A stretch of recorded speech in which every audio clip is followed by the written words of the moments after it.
Amado Deus, Pai Celestial, que bom, ó Deus, louvar o Teu santo nome. Que bom, Senhor, poder adorar a Ti, que é digno de toda honra e toda glória, e dizer: eu subirei. Sim, eu subirei. A gravidade da terra, Senhor, não poderá nos segurar, porque haverá um poder maior que nos arrebatará num dia desses. E nós estamos esperando por esse dia, Pai.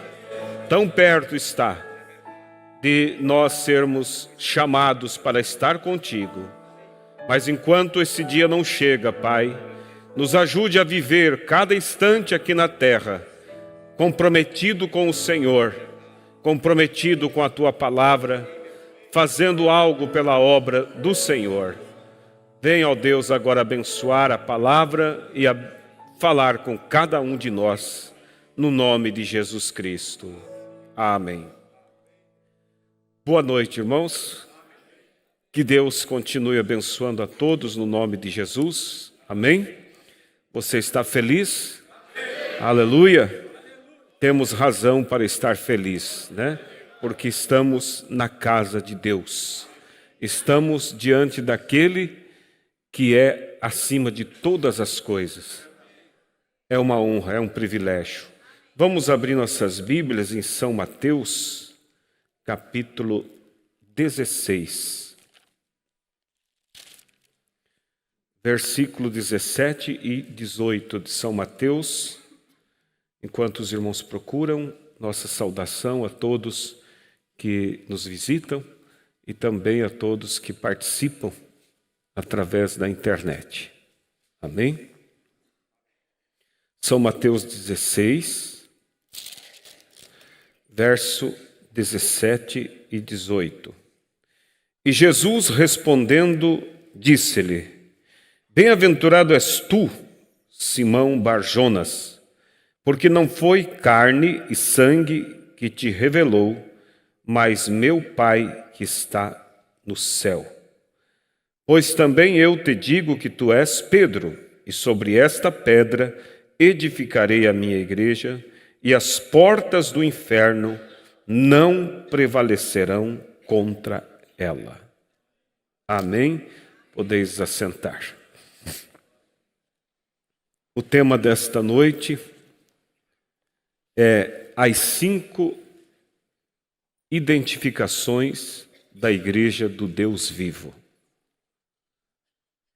As 5 identificações da Igreja do Deus vivo.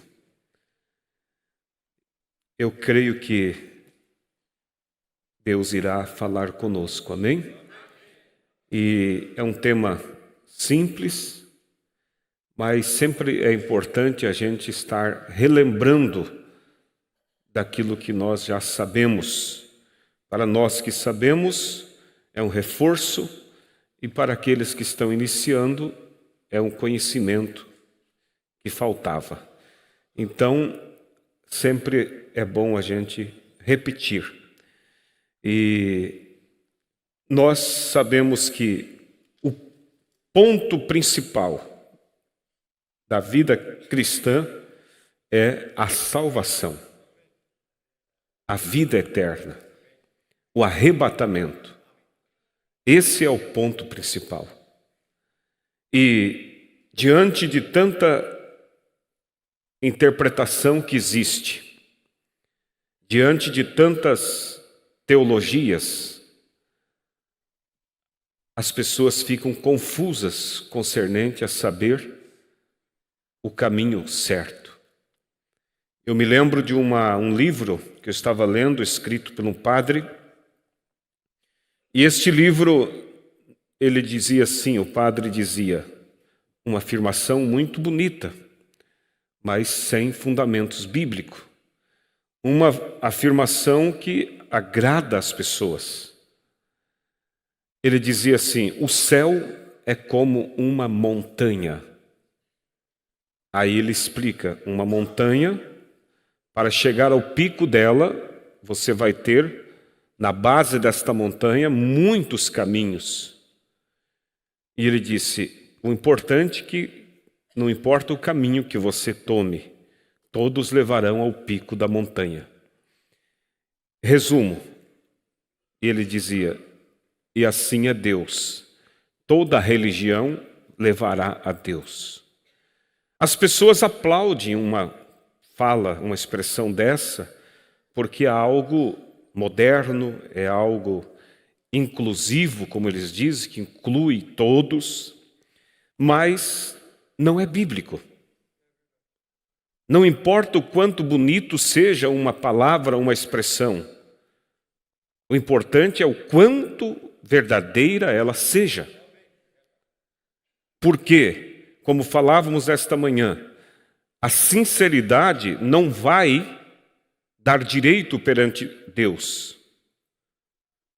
Porque há muitas pessoas sinceras entregando filhos em sacrifício para seus deuses.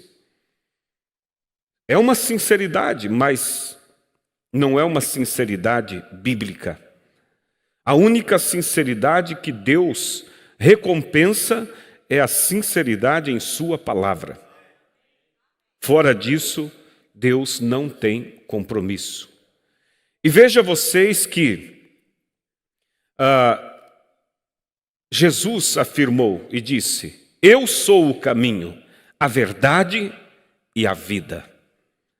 Ele não disse: eu sou os caminhos, as verdades.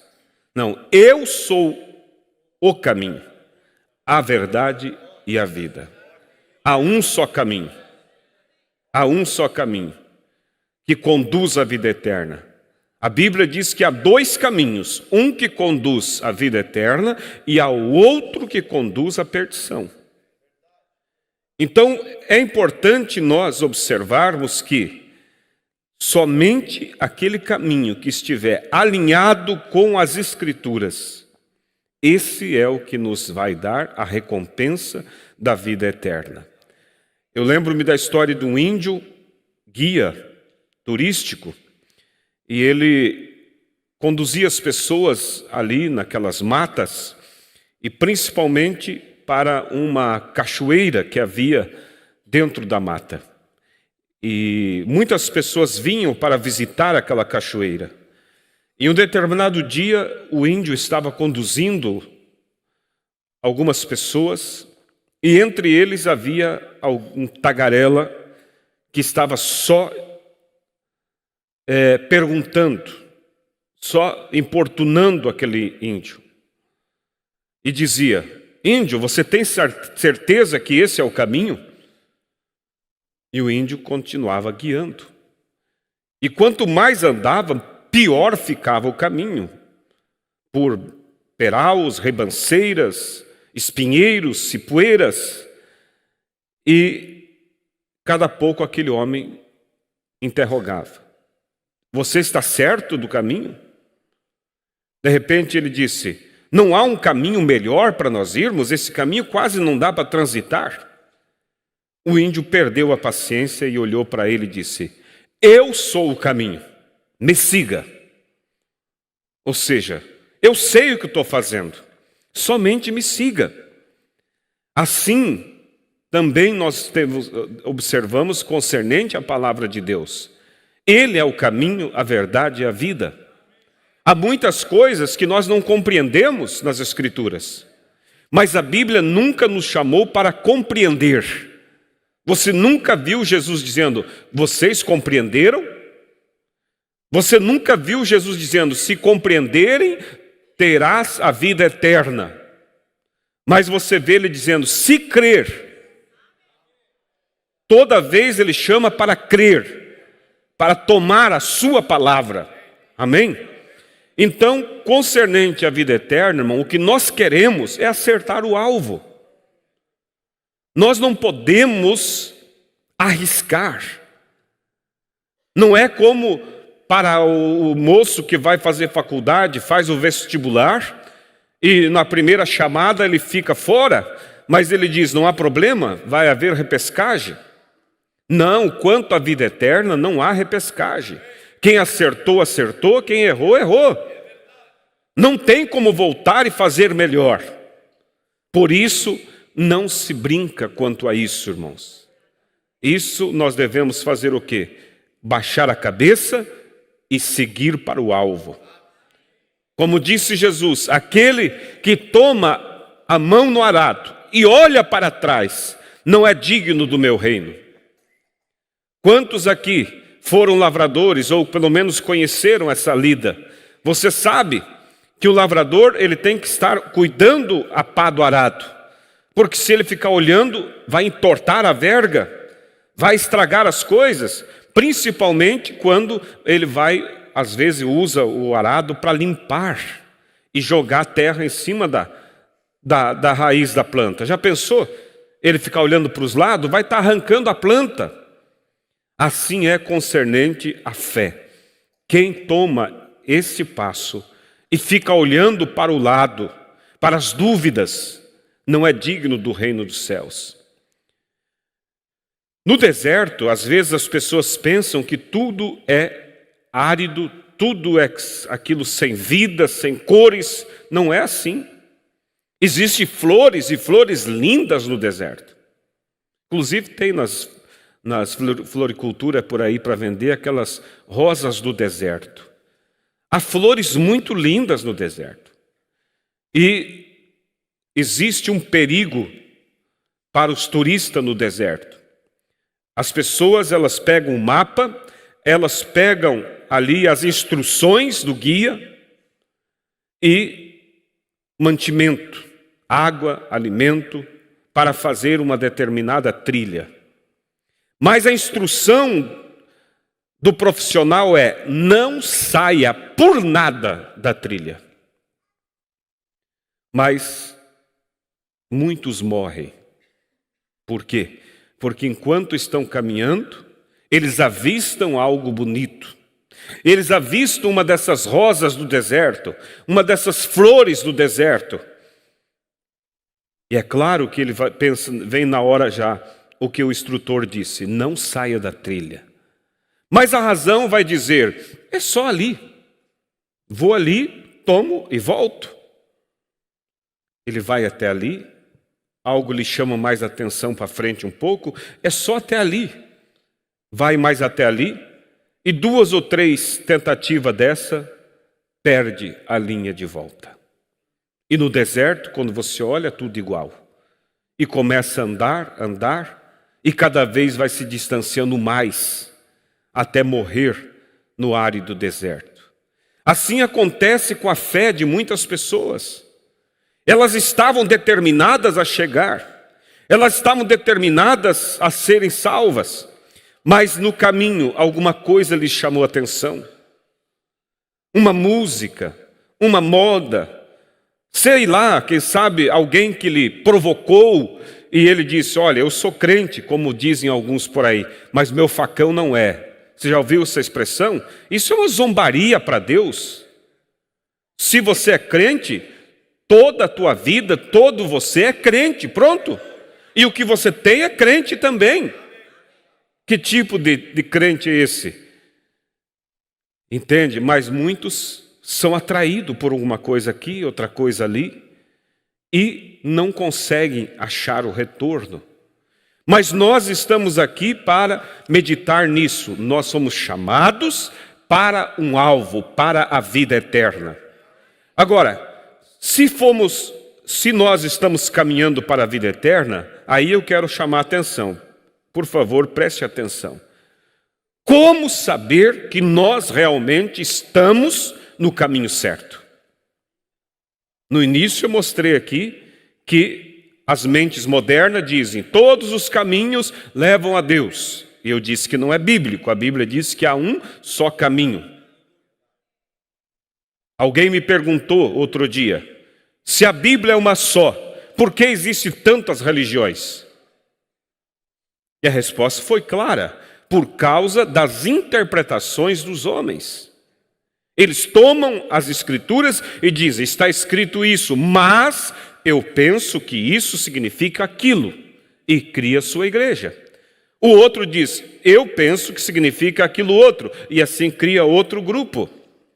E Deus não tem compromisso, irmãos, com essas coisas criadas pelo homem.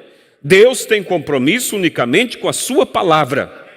Mas então, como saber que estamos no caminho? Eu falei que eu ia falar aqui sobre as 5 identificações da Igreja do Deus Vivo.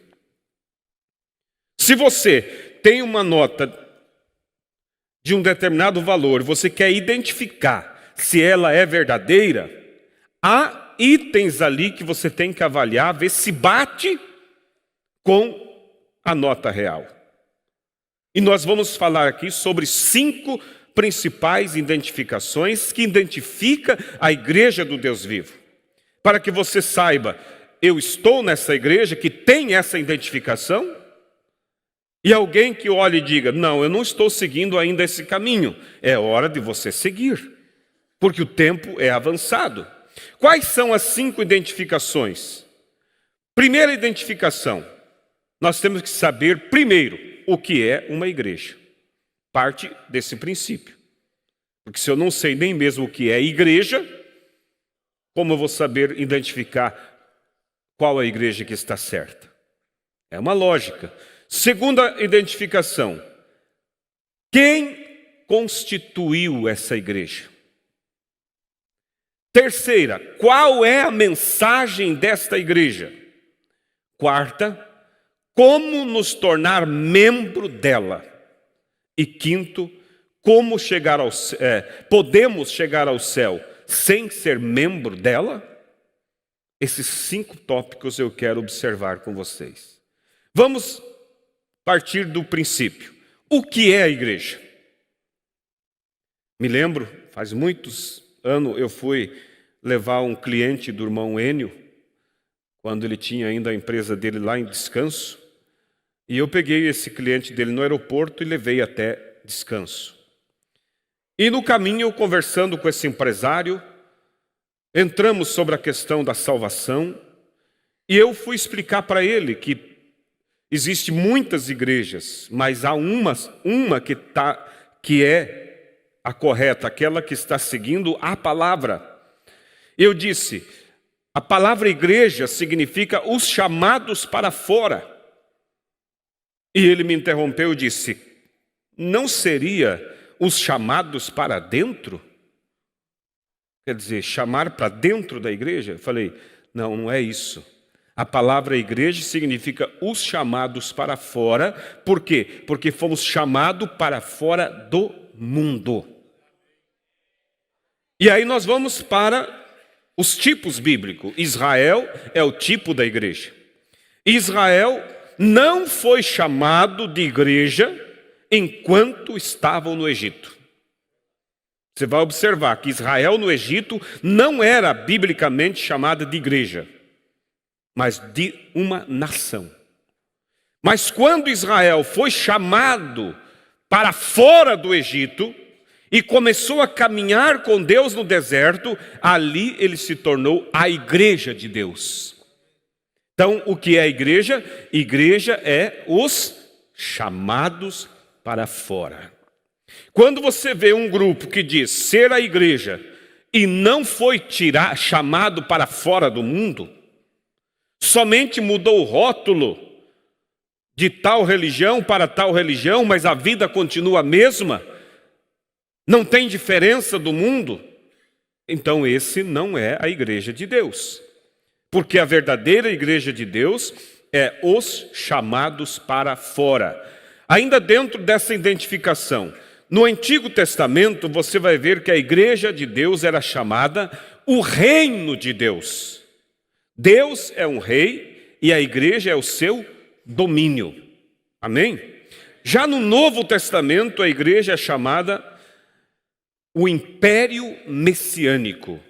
Deus é rei, ou melhor, onde o Messias governa e reina sem barreiras denominacional. Repetindo, no Velho Testamento a igreja era chamada o reino de Deus, Deus rei e a igreja o seu domínio. No Novo Testamento a igreja é chamada o império messiânico, onde o Messias governa sem barreiras denominacionais. Deus não fica e não está preso a uma barreira denominacional. Deus, ele é livre em sua palavra. Amém? Então veja, nós estamos vivendo em um reino. Temos acesso onde o Messias governa. Os verdadeiros crentes da igreja de Deus, eles estão vivendo sob este reino, onde o Messias governa, onde ele tem liberdade. Já uma denominação não é assim, porque tem uma hierarquia de homens que dita as regras como se deve fazer. E não se há liberdade do Espírito Santo agir dentro de uma igreja onde ela é guiada por uma liderança humana. Mas a verdadeira igreja de Cristo, ela é um reino, onde o Messias governa, amém? Então, e essa igreja, irmão, governada por Cristo, ela é o corpo de Cristo. E sendo ela o corpo de Cristo, não se pode organizá-la. Quando se fala organizá-la, é no sentido de organizar segundo a mentalidade que os homens têm. Como foi feito com Israel. Quando Israel estava sendo liderado por Deus, eles não tinham um rei. Eles tinham profetas, eles tinham juízes. Quando o inimigo se aproximava, Deus levantava um homem e aquele homem reunia o povo e expulsava o inimigo. Mas o povo quis organizar a igreja, ou melhor, o país de Israel. E disseram, nós queremos ter um rei como as demais nações têm. Nós vemos que as nações têm um rei, têm exército. Nós não temos nem exército. Olha, parecia mais, vamos dizer, certo organizar. Só que com isso, irmãos, eles estariam tirando a liderança de Deus e colocando na mão desses homens que estariam na frente dessa organização. E foi o que aconteceu. Eles pediram um rei, Samuel chorou diante disso e Deus disse, não chore, Samuel, porque eles não estão rejeitando somente você, eles estão rejeitando a mim para que não governe, não reine sobre eles. Então veja, qualquer organização, irmão, que tentar organizar o reino de Deus, ela está contra o rei. E ela se torna assim, então, o anticristo. Mesmo que fale em nome de Jesus, que pregue cura divina, milagres, ela se torna o anticristo se ela tenta organizar a igreja de Deus. Aí é onde muito se confunde. Não, mas na igreja tal, há curas, há isso, aquilo outro. Jesus disse, São Mateus 7, naquele dia muitos virão e em meu nome dirão, Senhor, em teu nome expulsamos demônios, curamos enfermos, falamos em línguas, profetizamos. Jesus dirá, apartai-vos de mim, vós praticadores de iniquidade, porque em verdade vos digo que nem mesmo vos conheço. Então veja, Cristo, irmãos, é a cabeça desse reino messiânico. O reino de Deus, ele está contra, ou melhor, Cristo é a cabeça do reino messiânico. E não se pode organizar onde Cristo é a cabeça. Não é possível. Não é possível. E para, irmãos, entrar nessa igreja, a pessoa sai do mundo. E ela entra nesse corpo, e você se torna um membro desse corpo. A noiva e o noivo são um. Como disse Adão para Eva, você é carne da minha carne e osso dos meus ossos. É uma unidade. O crente, ele sai do mundo e entra nesse corpo, nasce nesse corpo, tornando uma unidade. E Jesus, irmãos, nunca organizou sua igreja. Nunca. Nem seus apóstolos. A primeira organização que surgiu na terra foi a igreja católica, apostólica romana. Eles dizem, a igreja católica é a primeira igreja. É a primeira denominação que se organizou. A primeira igreja foi aquele reino messiânico, onde Cristo reinava sobre um grupo, onde havia todo tipo de ministério, apóstolos, mestres, profetas, evangelistas, doutores, mas nenhum desses ministérios era líder sobre o outro. Havia só uma liderança, o Espírito Santo, que liderava e reinava sobre a sua igreja. Amém? E como que a Igreja Católica, irmãos, começou essa organização? Partiu de duas palavras. Veja como uma coisa errada pode partir de uma coisa tão simples. Partiu de duas palavras, ancião e bispo. Aonde, eu creio, se não me falha a memória, Atos capítulo 20, se estou enganado, alguém me ajude. Quando houve a reunião, Paulo reuniu com os anciãos da igreja para falar com eles, e assim ele iria partir. E a Bíblia diz que ele, Atos capítulo 20, sim, a Bíblia diz que ele chamou os anciãos. Inicia o capítulo dizendo, Paulo chama os anciãos da igreja e dá instruções a ele, e termina o capítulo dizendo assim, Paulo dizendo assim, cuidado com aqueles que foram resgatados pelo sangue de Deus, aos quais Deus vos constituiu bispos. E aí eles disseram, está vendo? No início do capítulo fala dos anciãos, e no final do capítulo dos bispos. Daí eles dizem assim, o bispo é um ministério, ou o ancião é um ministério maior do que o bispo. Ele está liderando sobre os bispos. Mas quando você lê Atos capítulo 20, você vai ver que o ancião e bispo está se tratando da mesma pessoa. Como assim? Ancião se refere o tempo daquele homem no Senhor, que não é um homem imaturo, mas uma pessoa madura. E bispo está falando do quê? Do ministério daquele ancião.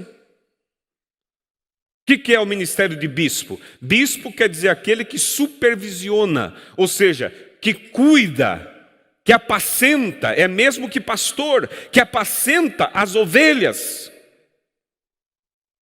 Então ali Paulo não estava falando de dois ministérios.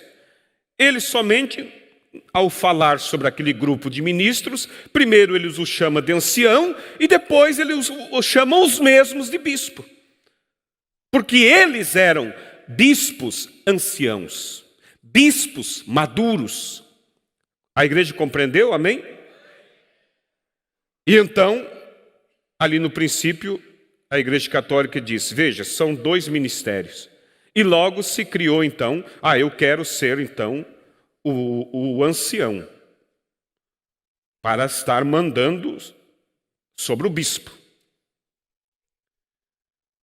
Tudo bem, alguns ali conseguiram esses ministérios para dominar sobre os outros. Por um tempo a coisa ficou quieta, mas lembra que uma coisa que começa errada, ela vai cada vez se ampliando mais.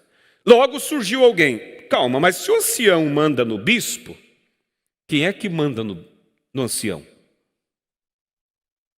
E aí então teve que criar agora um novo ministério para os arcebispos. O que é um arcebispo? É o chefe de vários bispos. Por um tempo a coisa estava tranquila. De repente alguém surge. Ora, se os arcebispos, eles têm um controle sobre os bispos e os bispos sobre os anciãos, quem é que manda nos arcebispos?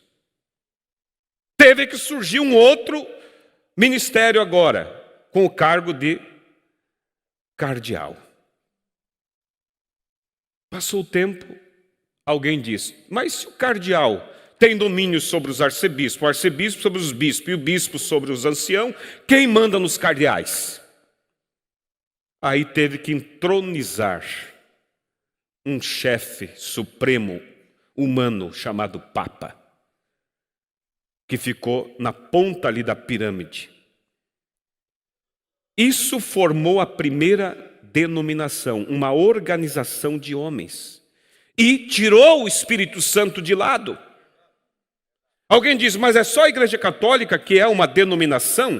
Irmãos, a Bíblia diz assim, eu queimarei as filhas juntamente com a mãe. As denominações seguem o mesmo ritmo da velha mãe.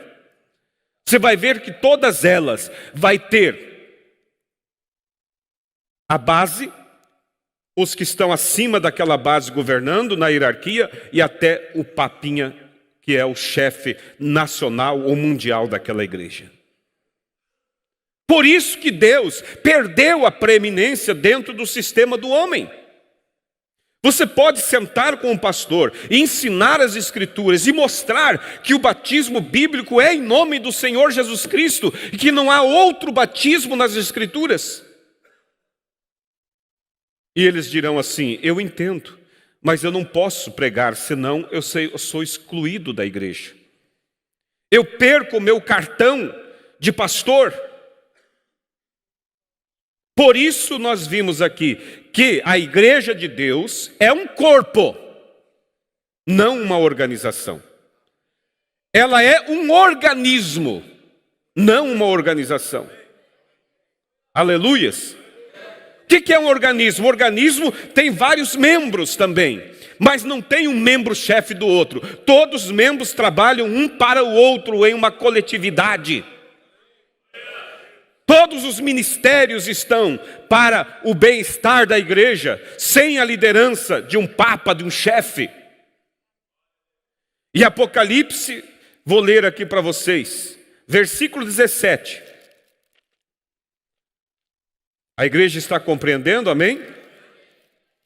Apocalipse capítulo 17, versículo 1 diz assim: E veio um dos 7 anjos que tinha as 7 taças e falou comigo, dizendo-me, vem, mostrar-te-ei a condenação da grande prostituta que está sentada sobre muitas águas. Águas quer dizer povos. E do verso 15 do Apocalipse 17 diz, e disse-me, as águas que viste onde assenta a prostituta são povos, multidões, nações e línguas. E a Bíblia diz mais, que ela, essa prostituta, estava cheia de nomes de blasfêmia. E nomes de blasfêmia são o nome das denominações, que é uma blasfêmia perante Deus. Então, vinculada a ela. Em Lucas capítulo 24, versículo 49. Olha o que diz a palavra do Senhor. Lucas 24, versículo 49. Diz assim: E eis que sobre vós envio a promessa de meu Pai. Ah não, essa é mais para baixo, desculpa, eu pulei a escritura.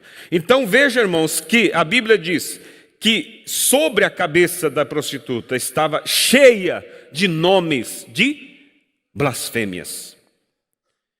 Então, primeiro, identificação, precisamos saber o que é a igreja. Entendemos já que a igreja é os chamados para fora. Israel não foi chamado de igreja enquanto estava no Egito. Quando foi chamado para fora do Egito, eles foram chamados a igreja de Deus.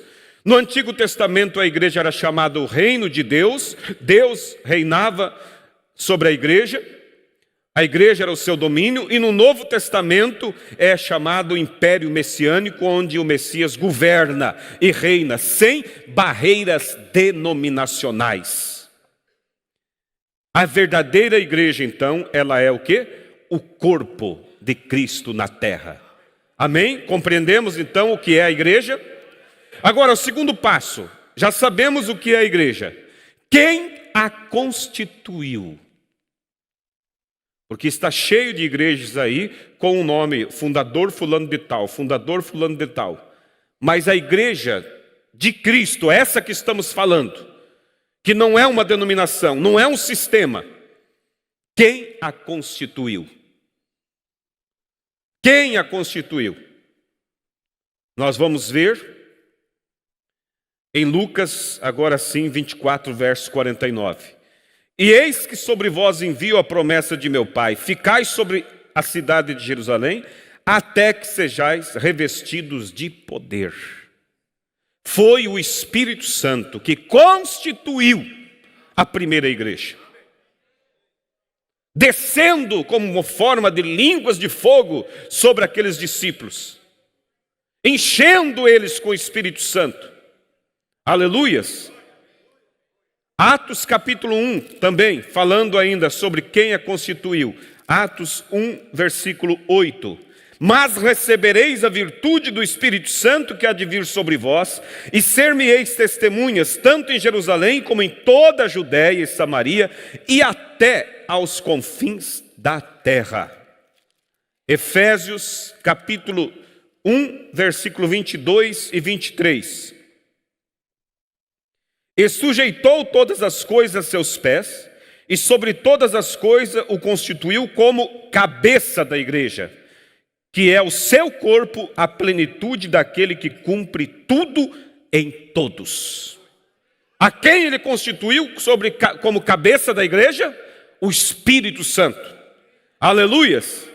Então veja, o reino veio quando o poder caiu ali no Pentecoste.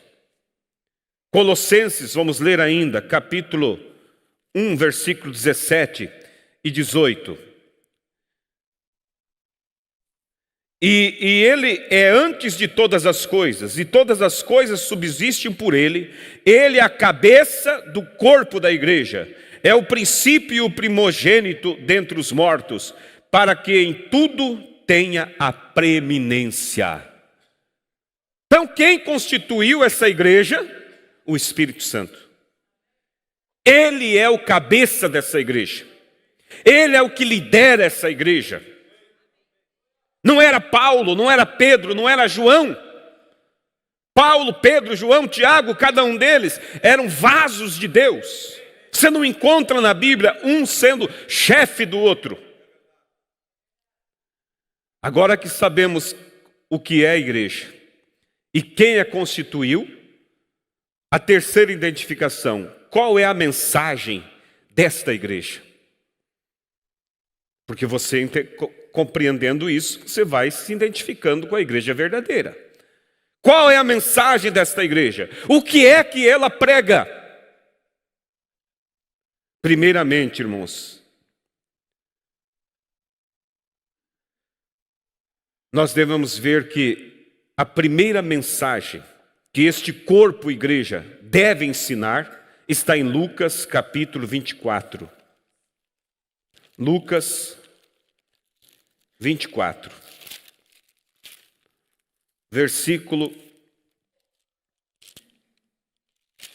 Lucas 24, versículo 46. E disse-lhes, assim está escrito e assim convenha, que o Cristo padecesse ao terceiro dia, ressuscitasse dos mortos, e em seu nome se pregasse arrependimento e a remissão dos pecados em todas as nações, começando por Jerusalém. Então, uma das coisas que essa igreja prega é o batismo e a remissão dos pecados em seu nome. Ah, mas pastor, Jesus disse para batizar em nome do Pai, do Filho e do Espírito Santo. Eu estou lendo o próprio Jesus. Inclusive está grifado em vermelho aqui o verso 47 de Lucas 24. Nós devemos entender que Jesus realmente disse, ide e batizai em nome do Pai, do Filho e do Espírito Santo. Mas uma criança do primário, ela vai entender que está citando o singular, em nome, não nomes. E quando pede um nome, tem que saber o nome. Pai não é nome. Filho não é nome. Espírito Santo não é nome. São títulos que se atribuem às qualidades de Deus. Ele recebeu o título de pai quando ele gerou no ventre de Maria um óvulo. Quando ele nasce do ventre de Maria, ele recebe naquele corpo o título de filho. E quando ele desceu no Pentecoste para batizar a igreja com o Espírito Santo, ele recebeu o título de Espírito Santo. Mas Pai, Filho e Espírito Santo não é um nome. Esse Pai tem um nome, e o seu nome é Senhor Jesus Cristo. Você vai encontrar, como vemos aqui em Mateus 28, ele dando a ordem: ide batizar em nome do Pai, do Filho e do Espírito Santo. Depois, o próprio Jesus que deu a ordem, ele vem e diz assim, Lucas escreve assim: então abriu-lhes o entendimento para compreenderem as Escrituras. Ou seja, o próprio Jesus teve que abrir o entendimento de Pedro para ele entender que o nome do Pai era Senhor Jesus Cristo. Verso 46, escrito em vermelho, provando que são falas de Jesus.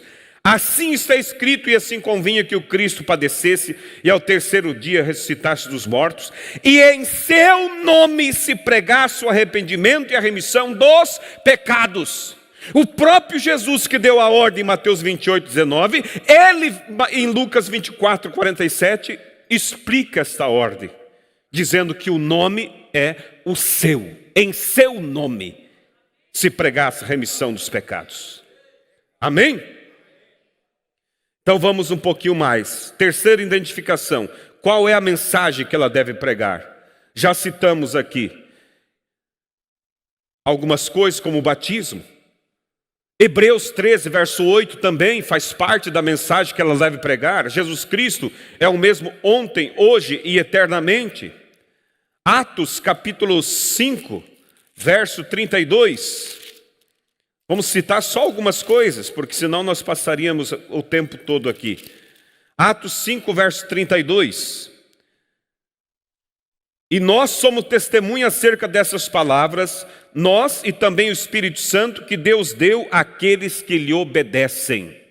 Outra coisa que essa igreja deve pregar é que o Espírito Santo é dado para aqueles que obedecem à palavra. Não só para quem tem um dom, porque alguém pode ter um dom de línguas e não ter o Espírito Santo.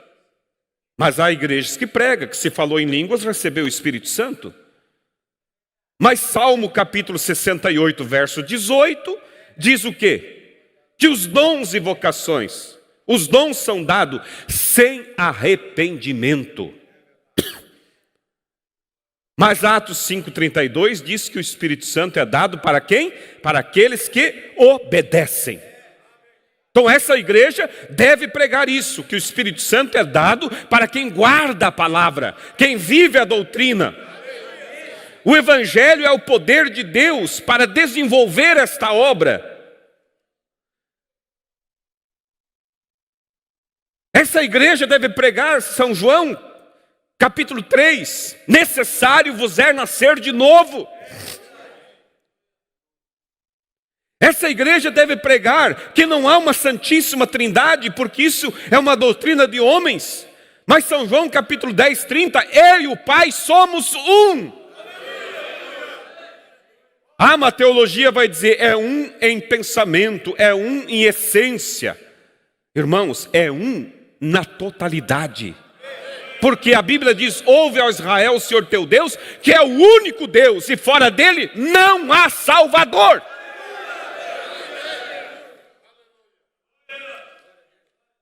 Mas então Jesus é o quê? Jesus é Deus que se fez carne.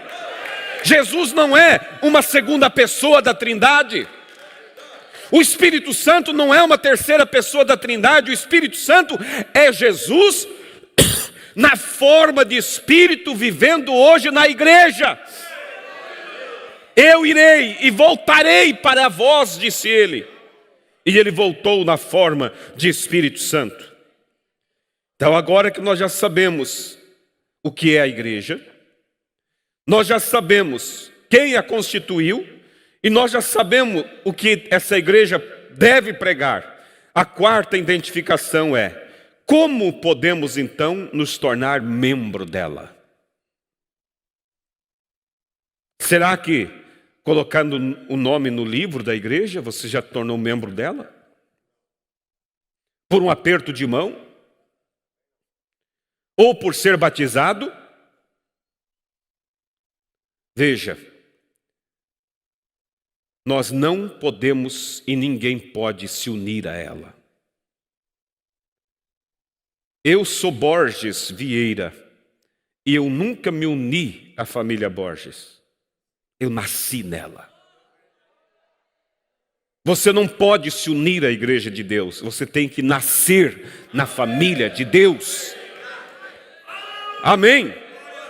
São João capítulo 3, versículo 1 a 8.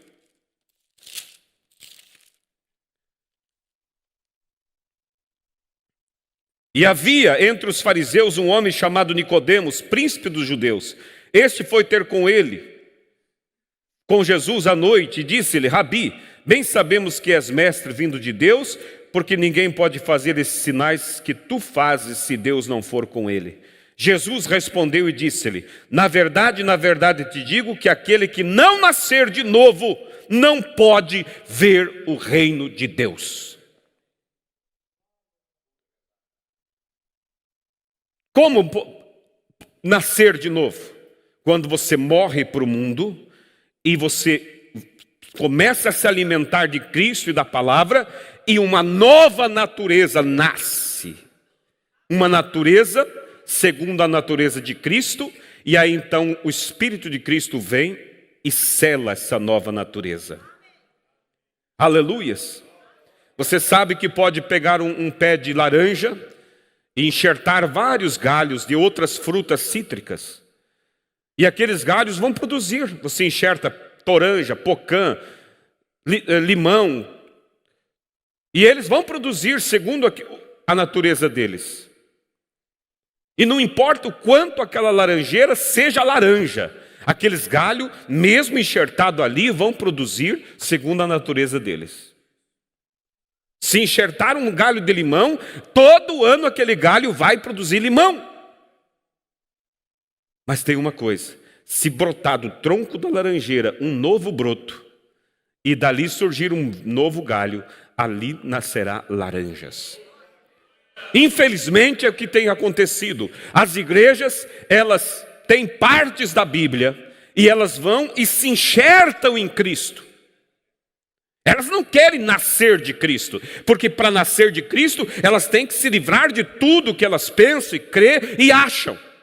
Mas elas acham difícil. Elas querem vir para Cristo e continuar com suas pinturas, suas joias, suas bebedeiras, sua vida fora. E eles aí dizem assim: veja, eu depois que vim para Cristo, eu fui abençoado nisso, eu fui abençoado naquilo. Sim, você está vivendo da seiva dele, mas a natureza tua ainda é de limão. Mas quando nasce um novo broto, irmãos, é isso que Deus faz. Você não pode se unir a essa igreja, você tem que nascer nela. 1 Coríntios capítulo 12, verso 13. Pois todos nós fomos batizados em um Espírito, formando um corpo, quer judeus, quer gregos, quer servos, quer livres, e todos temos bebido de um Espírito. Porque também o corpo não é um só membro, mas muitos. Então o que diz aqui? Capítulo 12, versículo 13. Pois todos nós fomos batizados em um Espírito. Por um Espírito somos batizados em um corpo. Pelo batismo do Espírito Santo, nós morremos para o mundo e nascemos para Cristo. Gálatas capítulo 3, Gálatas capítulo 3, versículo 26 e 28. Porque todos sois filhos de Deus pela fé em Cristo Jesus. Porque todos quanto fosses batizados em Cristo, já vos revestistes de Cristo. Nisto não há judeu nem grego, não há servo nem livre, mas não há macho nem fêmea, porque todos vós sois um em Cristo Jesus. Como? Quando fomos batizados em Cristo, através do batismo do Espírito Santo. Agora, concluindo, irmãos, refrisando, já vimos o que é uma igreja. Já entendemos quem a constituiu. Já observamos qual é a mensagem que essa igreja deve pregar. E já vimos agora também como nos tornar membro dela. Não é nos unindo, mas nascendo nela através do Espírito Santo. E vimos que para ter o Espírito Santo é mediante a obediência da palavra. Se você quer nascer em Cristo, então comece a se posicionar pela palavra. Amém? A quinta e última identificação. Podemos chegar ao céu fora desta igreja? Aí é onde muitos dizem assim, você não pode julgar. Irmãos, se eu estivesse dizendo que nossa igreja como uma denominação, um sistema, quem não fosse dessa organização estaria perdido, eu estaria agindo como qualquer outro. Mas nós não estamos dizendo para você vir e se unir a uma placa. Nós estamos dizendo que nós temos que todos nós ser dessa igreja que foi constituída pelo Espírito Santo ali no Pentecoste e que tem e teve sempre um só líder, o Espírito Santo. E aí, quanto a isso, eu posso afirmar, não há como chegar no céu fora dessa igreja. Não há como ter o arrebatamento fora dessa igreja. Por quê? Porque estando fora dessa igreja, está fora do corpo. Porque essa igreja da qual estou falando é o corpo de Jesus Cristo. Não é uma denominação, não é um sistema. Por isso Deus enviou um profeta que veio fora de todas as denominações para chamar a noiva para dentro da palavra. Cumprindo Apocalipse capítulo 18, versículo 4, onde diz, sai dela, povo meu, para que não seja participante dos seus pecados. Sai dela, da onde? Sai da confusão, sai da denominação, sai da grande Babilônia. E venha para onde? Para o corpo de Cristo, que é a palavra. Aquele que não nascer da água do Espírito, a Bíblia diz, não eu, não verá o reino. Então, se você nasceu da água e do Espírito, você entrou, você nasceu nesta igreja. Ninguém pode ir ao céu até que antes venha, que não seja membro desta igreja, até que não nasça de novo. Precisa haver o novo nascimento. Porque Jesus disse, se não nascer de novo, disse a Nicodemos, não verá o reino de Deus. Então tudo que eu citei sobre essas identificações é Bíblia. E eu falava esta manhã aqui, que é perigoso às vezes alguém estar na mensagem, mas está na mensagem como se estivesse em uma igreja, em um grupo. Não, nós temos que estar na mensagem, mas tendo consciência que você veio para nascer do corpo de Cristo. Nós temos que nos identificar, igreja, com o corpo de Cristo. Não com um grupo. Porque aí, alguém que crê nessa mensagem pode ser mais condenado do que outro. Porque crê, conhece e não vive. Mas se você crê, conhece e se alimenta e caminha por essa fé que é ensinada através da mensagem, até chegar a nascer de novo e ser cheio do Espírito Santo, eu dizia esta manhã, Cristo quando vier não vai deixar membros do corpo dele aqui embaixo. E o corpo de Cristo é sua igreja, sua noiva. Aleluias! Louvado seja Deus! Você pode dizer: louvado seja Deus. Você pode dizer: eu faço parte desse corpo.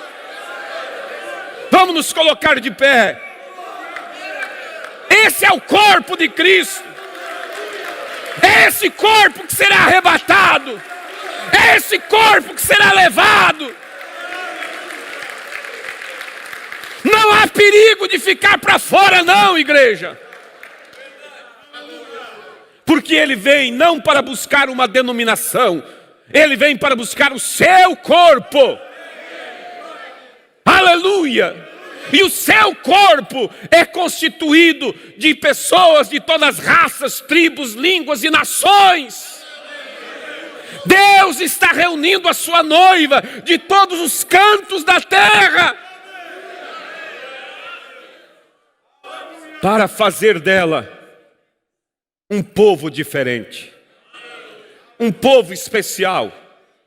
Aleluia! Louvado seja Deus! Deus é maravilhoso. Deus é maravilhoso, não é? Ele me chamou para ser parte desse corpo. Ele te chamou para ser parte desse corpo. E você tem caminhado dia após dia por esta fé. E a Bíblia diz: aquele que em vós começou a boa obra, a aperfeiçoará. Ah, mas pastor, falta muito ainda para eu melhorar. Mas não tem problema, se tu está no caminho, Deus é responsável por você. Abraão caminhava e faltava muita coisa para ser mudado, para que o filho viesse. Mas não tinha problema, ele estava caminhando por fé. Quando chegou a hora, Deus fez a obra. A obra pertence a ele, aleluia!